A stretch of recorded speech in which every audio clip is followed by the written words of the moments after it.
Hi everyone. So I will be showing you a tip regarding the AC usage in MGHS. Right now, as we all know that we can operate it from the infotainment screen. So I have turned it off from here.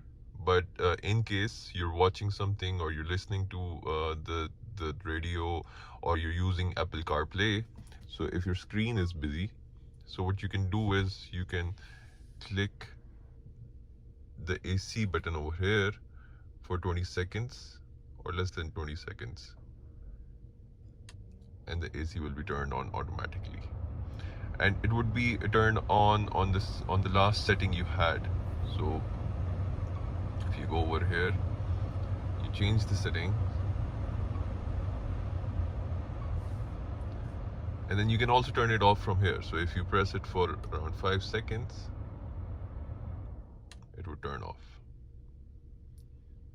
So again, if you want to turn it on, it would turn on. So this helps you not touch the screen all the time, and if you're busy watching something or you have the maps on and you just want to turn on the AC to the last settings, you can do that using this button.